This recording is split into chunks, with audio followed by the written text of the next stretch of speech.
한 곳의 가게가 문을 닫습니다.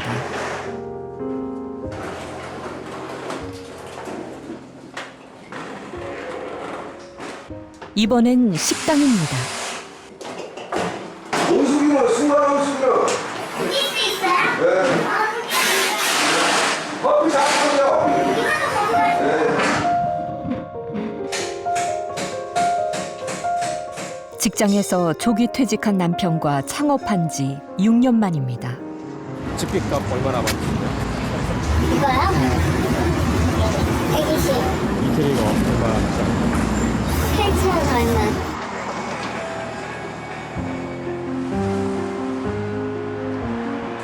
매출은 해마다 떨어졌습니다.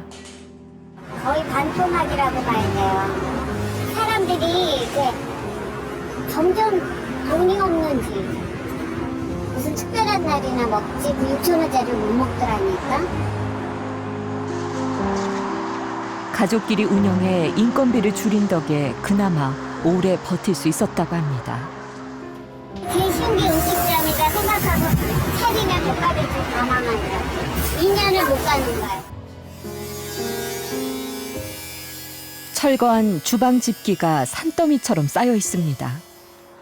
포장조차 안 뜯은 것도 수두룩합니다.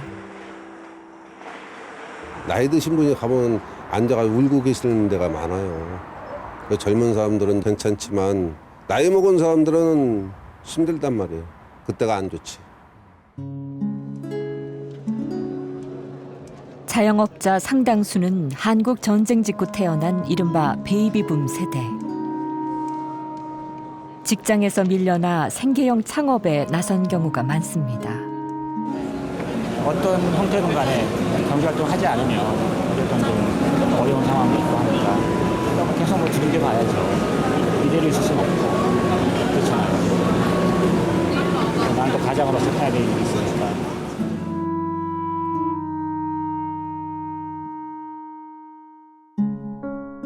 현재 우리나라 평균 수명은 82살, 평균 퇴직 연령은 53살입니다.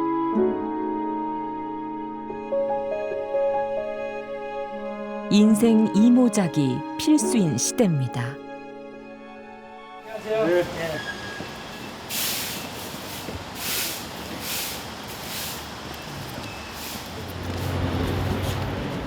이른 아침 이학철 씨가 집을 나섭니다. 집 앞에서 마을 버스를 타고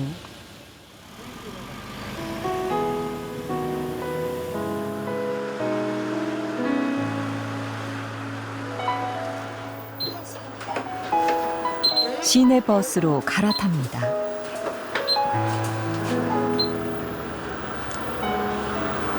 익숙해지셨습니까? 지금은 이제 익숙해졌죠. 예. 지금은 이제 마을버스 타고 갔다가 뭐 진행버스 타고 다음 마을버스 타고 갔다가 지하철 타고 이렇게 하시고. 지난 3월 대기업 계열 건설회사에서 일하다 퇴직했습니다. 올해 56살. 앞만 보고 달려왔는데 어느덧 퇴직은 현실이 됐습니다.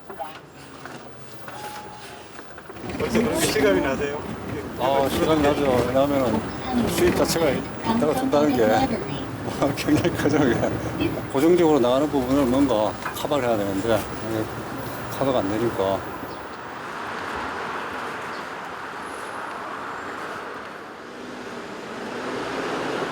한 시간 넘게 버스를 타고 도착한 곳은 구청 창업복지관. 일주일에 사흘, 장년층을 위한 창업 강의를 듣습니다. 제가 이제 하고자 하는 그 창업 아이디어는 스포츠 클럽 코칭 공유 서비스인데요. 그거를 이제 앱으로 한번 구현을 해볼까 해서 이제 이 과정에 참여하게 됐습니다. 강의가 끝나면 보통 구내 식당에서 점심을 먹습니다. 주된 얘기거리는 역시 창업입니다. 이 씨가 처음부터 창업을 준비했던 건 아닙니다. 사실은 이제 퇴직을 그 근무를 하면서 1년 동안 이력서를 여러 군데 냈습니다. 재취업을 하려고 냈는데 그게 다 취업이 안 됐습니다. 예. 일단 나이도 걸리고요. 제가 임원으로 퇴직을 하다 보니까 소위 말해서 그 머리가 굵다 그러잖아요.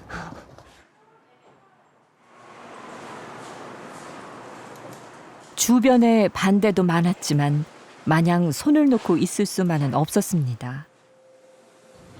앞으로 뭐 10년, 15년, 20년을 더 일을 해야 되는데 장기적으로 갈 수 있는 게 뭔가 해서 이제 그러면은 뭐 저 한번 창업적으로 방향을 한번 잡아보자 이래요.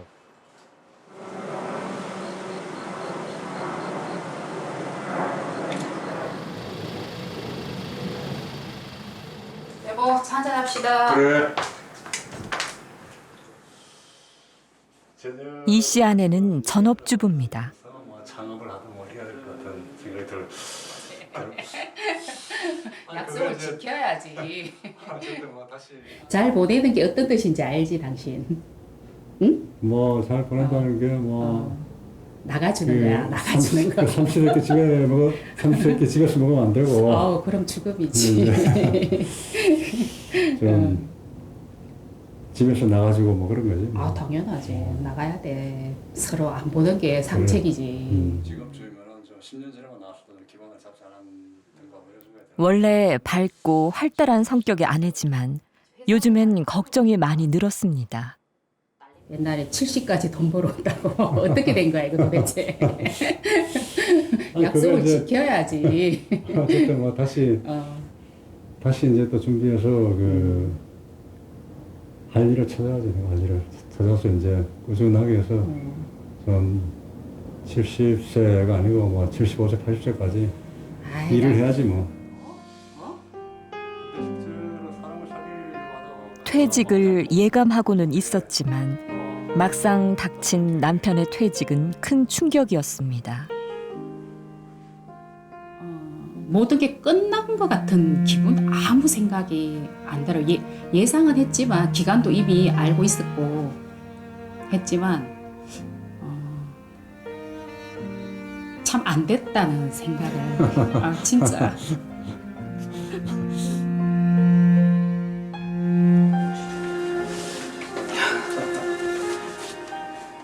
남들 보기엔 큰 문제가 없습니다.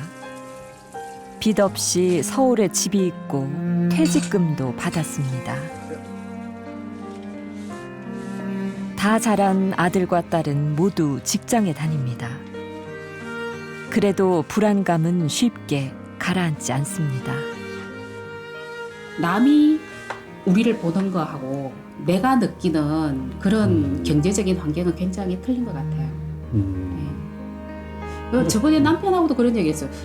여보, 남들이 당신을 보면 당신한테 누군가 좀 나 취직 좀 시켜줘.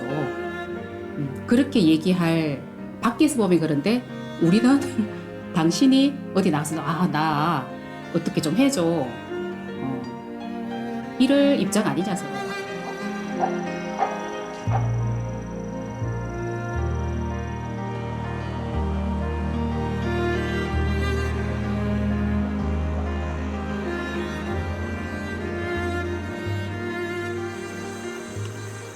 널따란 낚시터에서 한 남성이 홀로 낚시를 하고 있습니다.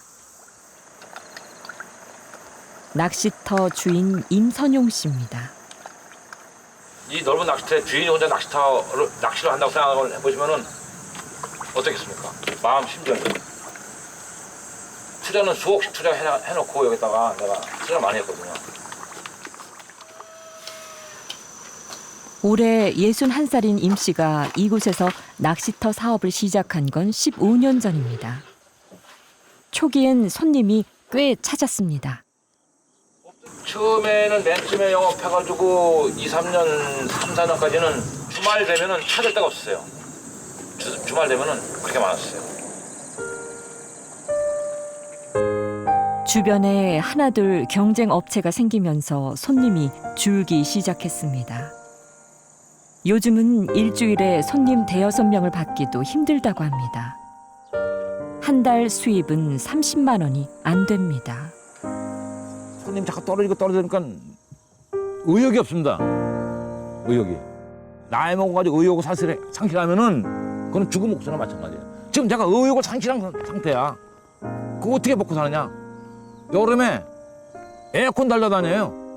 에어컨 달려서 먹고 산다니까요. 서울에서 부동산 중개업을 하던 임 씨는 안정된 노후를 위해서 귀농을 결심했습니다. 처음엔 농사를 지을 생각도 있었지만 곧 마음을 바꿨습니다. 나도 맨 처음에 농사 생각했는데 농사는 농사도 적은 사람. 농사가 이게 그냥 하는 게 아니에요. 농사도 대단한 기술이 있어야 되는 거예요. 임 씨는 요즘 제2의 고향으로 생각했던 영주시를 상대로 소송을 준비하고 있습니다. 경쟁 업체들의 불법 낚시터를 방치해서 영업상 피해를 봤다는 겁니다. 무허가 때문에 내가 여태까지 손해본 거에 대해서는 영주시에다가 이걸 내용점을 띄운 거예요. 딴 이유는 없습니다. 이게 만약에 받아들이면 나는 어떻게 되겠어? 법원까지 가야 되겠죠. 근데 손해봤으니까. 안락한 노후를 꿈꾸며 결심했던 귀농이었지만 이제는 후회만 남았습니다. 다시 서울로 올라갈 수도 없고. 왜? 모든 거 다 투자했으니까, 올인했으니까. 서울로 올라가니까 또 쨍패하고, 시골 살다니까 아무것도 못하겠고, 있는 돈 다 투자했고, 노후에 진짜 비참해지는 겁니다.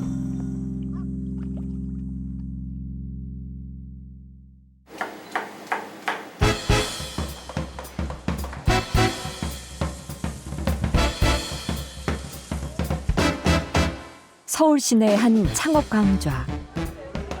오늘 수업은 스테이크 요리입니다. 끼얹어가면서 이게 이제 고급 기술이에요. 한 100번 정도 하셔야 돼요. 네네네. 이렇게 익히시면 되는 거니까 네, 그럼 자리에 가셔서 하시면 되세요. 곧 그럴듯한 요리가 완성되고 각자 음식을 맛보며 품평회가 열립니다. 맛있겠구만. 맛있겠어. 자, 한 입. 위에다 한 입. 소스 때문에 소스 많이. 어디다 데웠어? 네? 어디다 데웠어요? 프라이팬에 구웠어요. 진짜? 버터로 구우니까 향이 배서. 많이 아까 계속 끼얹으면서 구웠잖아. 레어가 그래서 맛있지. 전혀 생고기 같은 느낌이 안 들어. 아니 근데 굉장히 부드러워 보여요. 부드러워. 홍 선생님, 나 샤토브리앙 한번 먹고 싶어. 우리 서 선생님도. 카페와 제과점, 음식점 등 3가지 창업 과정으로 나뉘는데 수강료는 전액 무료입니다. 정부와 대기업이 힘을 합쳐 중장년층의 창업 지원에 나선 겁니다. 은퇴를 앞두고 있거나 아니면 은퇴하신 분들이 많이 지원을 하고 계시고요. 그 외에 가정에서 전업주부로 근무하고 계시다가 일하시다가 남편분이 퇴직을 앞두고 있어서 제 인생을 어떻게 준비해야 될까 막막해 하던 차에 저희 상생 아카데미를 알게 되고 그래서 지원을 하게 되는 경우가 많이 있습니다.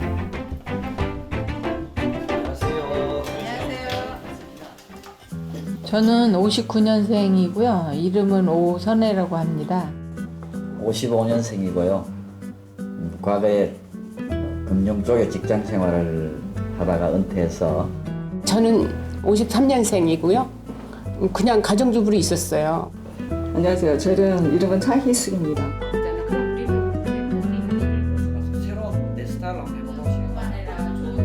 베이비붐 세대의 고민은 뭘까요? 경제적인 것도 많고 또 건강도 그렇잖아요. 우리 건강도 문제죠. 그 사실은 나이가 있으니까 아무리 뭐 100세 시대까지라고 해도 건강하게 우리가 생존 말고 생활할 수 있는 거잖아. 저도 뭐 이제 건강이죠. 이제 소위 말하는 뭐 100세 시대라고 그러는 게 언제까지 몇 살까지 사느냐가 중요한 게 아니고 얼마나 건강하게 행복하게 사느냐. 제일 큰 문제가 경제 문제지 않을까 싶어요. 사회에서 또는 그 회사에서 이런 기업을 통해서 일찍 얘기를 해줬다면 준비했을 것 같은데 그렇게 준비하지 않았기 때문에 그리고 베이비붐 세대가 너무 비참한 세대가 요새 많아요. 우리 제일 큰 걱정은 건강과 노후 자금. 이야기는 자연스럽게 일자리 문제로 이어집니다. 저희가 진짜 건강하게 살려면 진짜 적당한 일은 있어야 될 것 같아요. 예. 그러니까 내가 뭔가 취미 활동만 해서는 뭔가 그런 걸 너무 못 많이 찾는 것 같아요. 벌었으니까 내 힘으로 내가 벌어서 내가 산다는 거 그것도 노인들한테는 충분히 필요한 거야 같아요. 그래서 자신감이 있게 자식들한테도 떳떳하고 그러니까 지금 자식들도 일을 하지 믿고 않으면 100세까지 살기 그러기 위해서는 비참한 거지. 자식들한테 의존하지 노인 말고. 근데 그때 그게 잘 행복한데. 일자리는 생계 수단 이상의 의미가 있습니다. 저 같은 경우는 뭐 과거에는 직장 생활이라는 것을 그 남의 장단에 조직의 장단에 그렇죠. 조직의 룰에 따라서 이제 이렇게 했는데 이제 지금 만약에 이제 남은 인생을 내가 뭘 한다라면 내 장단에 내가 춤을 추는 거. 그치 내가 주도돼가 지고 그렇지. 생활에 활력소를 갖고 이렇게 취미 생활로만 만족할 수 없는 그런 부분을 채울 수 있는 거. 그리고 돈이 아무리 많아도 돈만 쓰는 거로는 행복하지 않는 분들이 많더라고요. 그러다 보니까 경제가 기반. 나이 들수록 느끼는 세대 차이도 커집니다. 그 옛날에 우리는 그냥 엄마가 하는 직업을 대로 그냥 뭐 우리가 좋아하는 건지 나쁜 건지 모르고 그냥 직업을 구해서 했던 거 같고 요즘 아이들은 자기가 하고 싶은 일을 우리는 선택의 여지가 없었어요. 엄마가 하는 대로 해야 되고. 결혼 자금을 부모님한테 하나도 도움을 안 받았어요. 결혼식 할 때 부모님이 식당 그 결혼식 할 때 필요한 그 부분만 하고 제가 모든 걸 벌어서 다 해결을 했는데 요즘 사람들은 안 그런 거죠. 커피 한 잔을 놓고 시작한 대화는 1시간 넘게 이어졌습니다. 이야기는 돌고 돌아 자식 세대 걱정으로 끝이 납니다. 내가 하고 싶다고 할 수 있는 환경이 지금 안 되잖아요. 정말 대학을 나오고 대학원을 졸업해도 안 되는 거예요. 취직이 안 되니까 요즘 몰리는 게 군대를 몰리잖아요. 얘들 볼 때 너무 가슴이 아프거든요.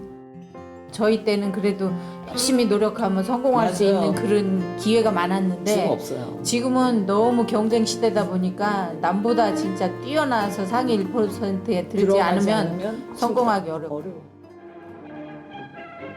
앞으로 나란히 처음으로 듣는 선생님의 구령에 어쩔 줄 몰라 엄마들의 얼굴만 쳐다보는 이들 대한의 새싹. 개발 시대 산업화 엮구는 베이비붐 세대는 6.25 전쟁 직후인 1955년부터 1963년 사이에 태어났습니다. 720만 명, 전체 인구의 14%로 가장 큰 인구 집단입니다. 역사의 증인들이 모인 가운데 경상남도 울산 압축적인 산업화 과정에서 고등교육을 받고 고도 성장의 혜택도 누렸습니다. 하지만 한창 일할 나이인 40대의 IMF 외환 위기로 좌절했고 현재는 해마다 20만 명씩 노동시장에서 밀려나고 있습니다. 재취업이 쉽지 않은 상황에서 그나마 손쉬운 대안이 창업입니다. 다른 선택지가 별로 없잖아요. 저 같은 경우는 아직 더 경제활동 해야 될 상황이고 경제 어렵고 나라가 뭐 어렵다고 해도 난 또 가장으로서 뭐가 더 있잖아요. 또 해야 될 일이 있으니까. 나이 든 사람들한테 이 직업 자리 이렇게 알아보면은 특별한 게 없어요. 보면은 경비직이라든지, 그다음 뭐 친부동산 이런 거지. 나이 든 사람들이 할 수 있는 거는 창업이나 이런 단순 노동직밖에 없는 거죠. 하지만 치킨집과 식당 등 일부 업종에 몰리면서 경쟁은 갈수록 심해지고 있습니다. 40%는 1년 안에, 70%는 5년 안에 문을 닫습니다. 지금 대한민국 가계의 빚이 지금 굉장히 올라가고 있는데 이 가계 빚이 올라가는 두 개의 중요한 요소가 있다고 그래요. 하나는 전세값 상승이지만 더 중요한 것은 지금 이 50대 은퇴자들이 결국 자영업을 창업하기 위해서 은행에서 빚을 내고 있다는 거죠. 이 빚이 결국 가계 빚을 높이는 굉장히 우리 지금 이 재정 문제나 금융 문제를 취약하게 만드는 그런 요인이 되고 있다. 부모와 자식을 부양하느라 정작 자신들의 노후도 준비하지 못했습니다. 주된 일자리에서는 퇴직을 했지만 어떤 것으로든지 일을 하고자 하고 있고 또 하나는 일을 하지 않으면 살기 어려운 이런 두 가지 요인 때문에 사실은 일을 다 하고 있는데 허드렛 일자리나 아니면 자영업, 굉장히 불안한 자영업에 많이 종사하고 있어서 사실은 베이비붐 세대의 앞으로 노후가 굉장히 불안한 이런 게 있고요. 이들의 조기 퇴직은 국가 경제에도 큰 손실입니다. 훌륭한 인적 자원들이 한꺼번에 빠져나가는 측면이 하나 있고, 두 번째는 그러면 이 부분을 갖다가 이제 젊은 세대들이 이것을 받쳐줘야 되는데, 실제로 지금 우리는 또 저출산 문제도 안고 있을 뿐만 아니라 지금 현재 자동화라든가 또 디지털화라든가 해서 전체적으로 지금 일자리가 또 줄어드는 또 문제가 생기고 있어요. 그러다 보니까 이제 노동시장이 이른바 공동화 현상이 생길 가능성이 발생할 수가 있다. 이거는 이제 국가 경제적으로 보면 상당히 이제 위태로운 상황이 되는 것이죠.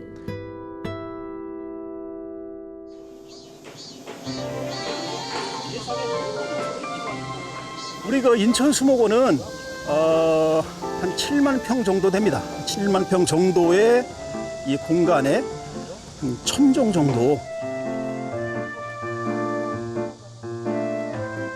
한적한 숲속에서 조곤조곤 말소리가 들려옵니다. 자, 소나무는 변치 않고 오래 산다는 이런 상징적인 의미를 갖고요. 그다음에 참나무는, 우리 여자들을 상징해서 참나무는 번영입니다. 번영. 숲 해설가 길강섭 씨가 탐방객을 상대로 숲에 대해 설명하는 중입니다.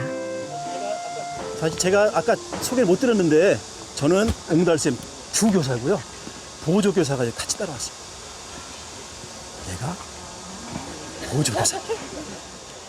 잎 하나, 자, 잎 하나, 눈 두 개, 깃털, 몸통 이렇게 해서 어떤 새거든요.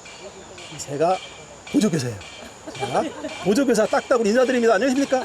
안녕하세요. 안녕하세요. 중간중간 유머를 섞어가며 분위기를 띄웁니다.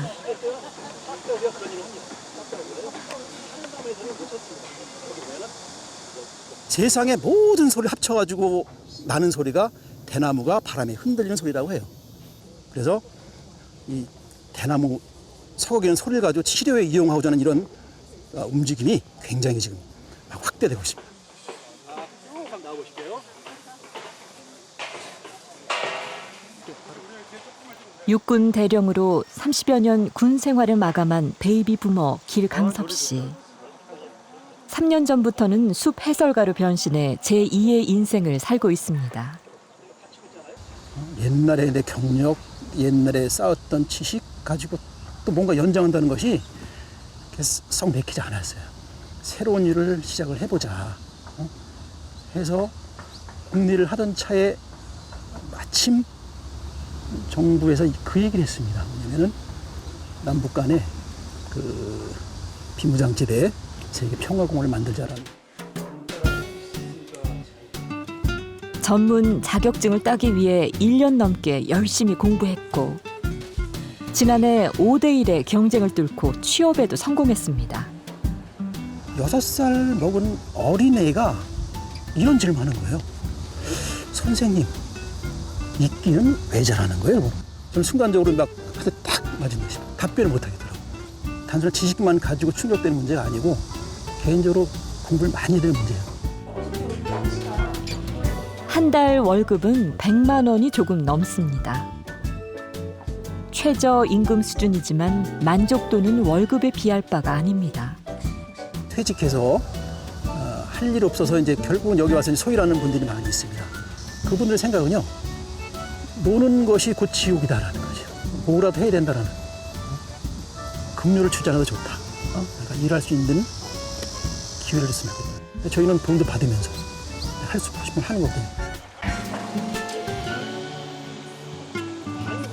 스스로 준비하고 스스로 선택한 제2의 삶에 길 씨는 하루하루가 행복합니다. 가족이 반대했습니다, 사실 처음에. 했는데 이제 시간 지나면서 저 사람이 정말로 진심으로 좋아하는구나. 또 행복해하는구나. 남편이 행복하니까 집안도 행복하고 나한테도 행복해 주는구나라는 걸 깨닫는, 돈으로 살 수 없는 가치가 있었다는 것을 인식한 거죠. 그래서 후회하지 않습니다.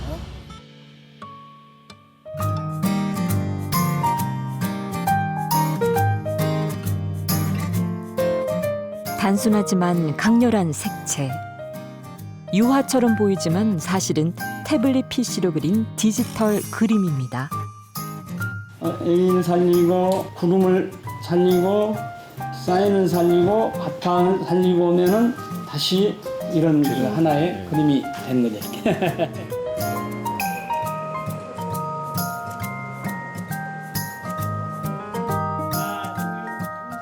풍경화 한 점을 완성하는데 20분이 걸리지 않습니다.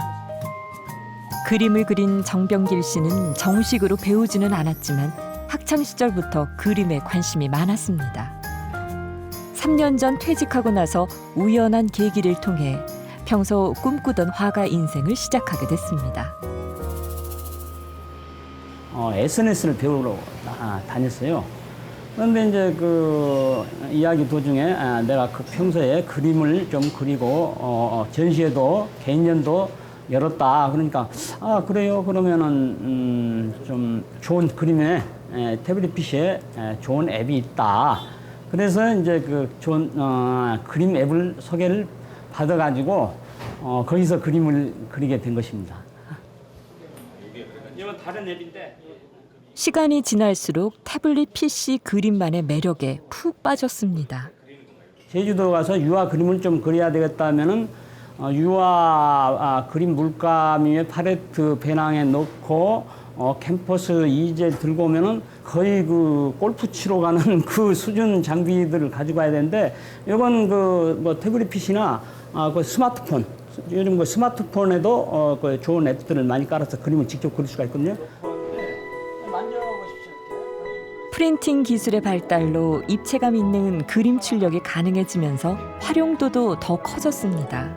3D 이펙트 프린팅 기술로 해서 거의 그 유화와 같은 느낌을 가지시죠. 만져봐도 유화처럼 질감이 나고요. 그렇죠?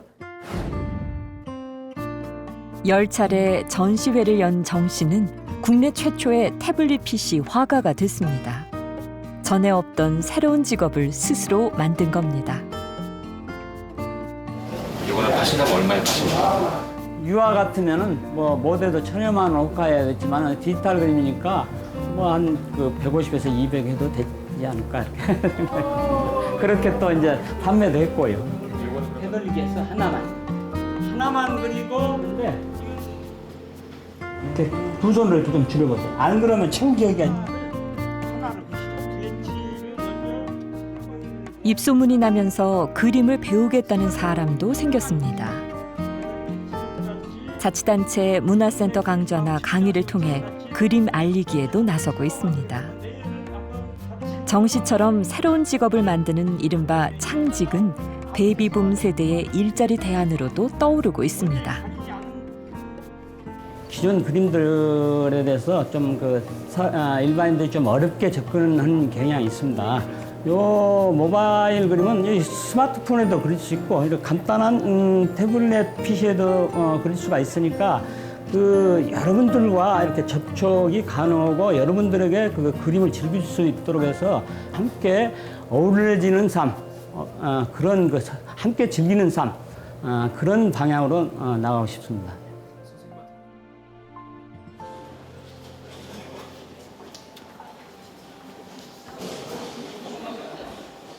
그렇지.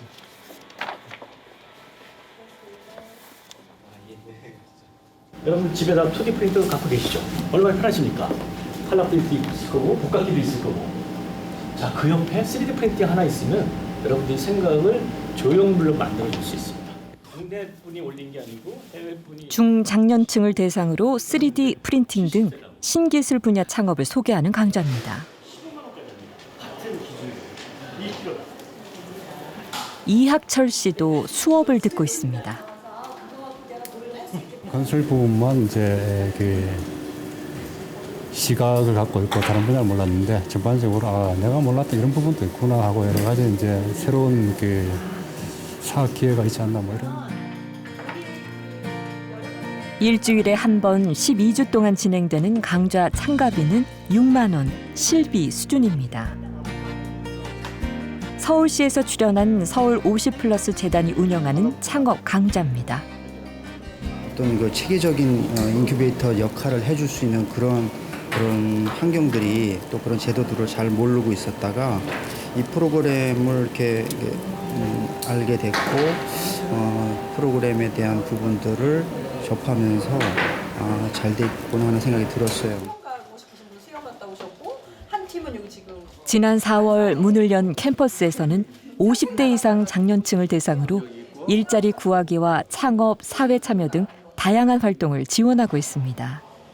어떻게 이분들의 능력과 경험을 사회적으로 이걸 공적 자원으로 활용할 것인가가 우리 사회 여러 가지 사회 문제를 해결하는데 중요한 단초가 될 수 있다고 보기 때문에 어떻게 보면 예방적, 적극적 의미의 그런 미래를 대비하기 위한 정책이다.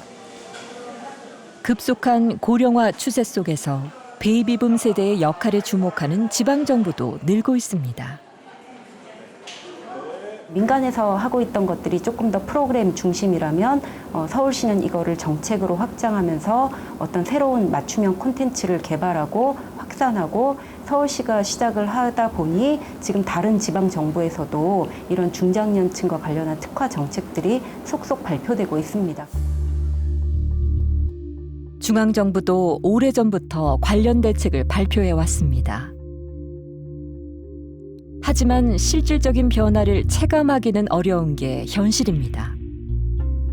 지금도 물론 이제 정부가 그 베이비붐들을 위한 어떤 일자리 망들을 많이 열어놓고는 있어요. 근데 망만 열어놓았지 실제 그것들을 베이비붐 세대들한테 맞도록 맞춤식으로 상담해주고 서비스해주고 하는 것들이 없다가 보니까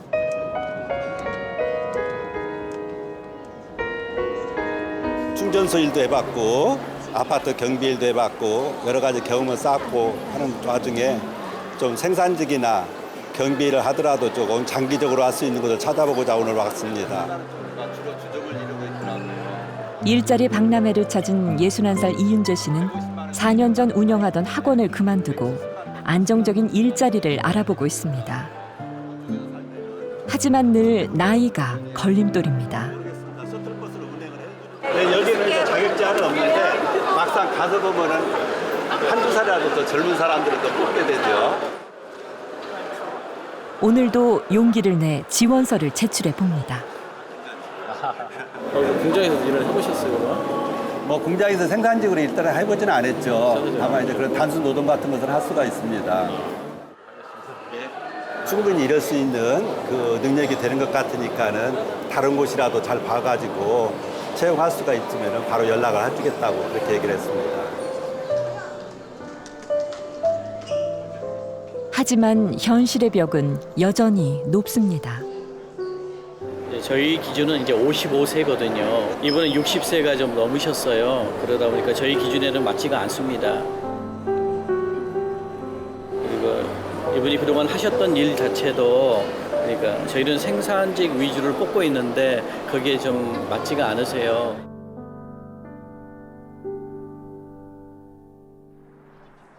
우정차! 하나, 둘, 셋! 고백!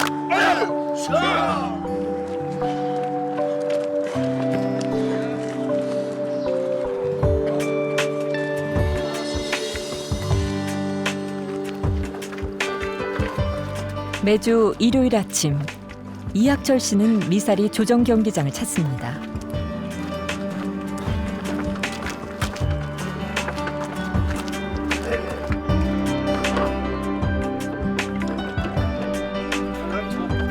대학 시절부터 30년 넘게 만나온 조정 동아리 선후배들과 운동하는 날입니다.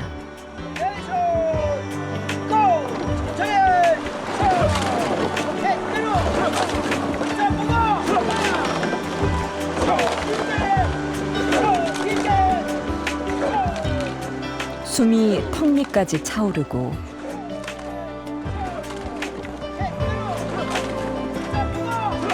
팔다리가 후들거리기도 하지만 그만둔다는 생각은 해본 적이 없습니다. 운동할 때는 아무 생각이 안 납니다. 그래서 운동에 집중하기 때문에 운동을 하고 나면은 땀을 배출을 하고 해서 상쾌합니다. 예. 이 씨 같은 베이비붐 세대에게 완전한 은퇴는 먼 훗날의 얘기입니다. 아직은 일을 해야 할 필요도 체력과 의지도 있습니다. 존재의 의미를 찾고 사회하고 소통할 수 있는 그 통로가 결국은 일자리. 그래서 일자리라는 게 생계를 위한 일자리도 일자리지만 사회의 어떤 의미를 가지고 사회적으로 이렇게 공헌할 수 있는 그런 어떤 일자리, 이런 것들도 훨씬 더 많이 확대가 되어야만 될 것 같습니다.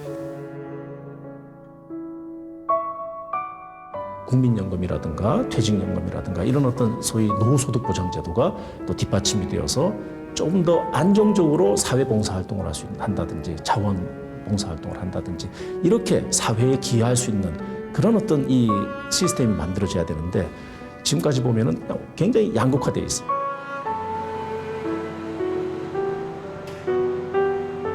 저출산 고령화 시대, 근본적이고 구조적인 일자리 개혁이 절실합니다.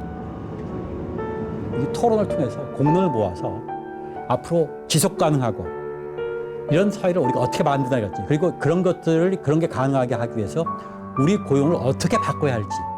이거는 단순히 현재 얘기하는 노동계획을 훨씬 넘어가는 수준입니다.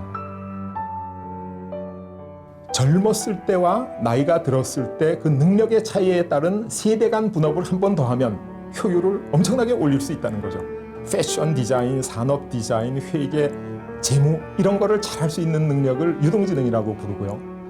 근데 젊었을 때는 그 능력이 좋은데 나이가 들면 그런 유동지능이 쇠퇴하고 결정지능이 발전한다는 거죠.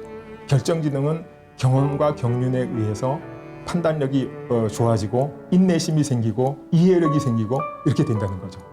그래서 저는 소위 유동지능을 많이 필요로 하는 직업은 젊은이들이 전담하고 결정지능을 많이 필요로 하는 직업은 나이 드신 분들이 전담해서 이 두 능력을 분업함으로써 또 한 번 경제적 효율을 획기적으로 높일 수 있다.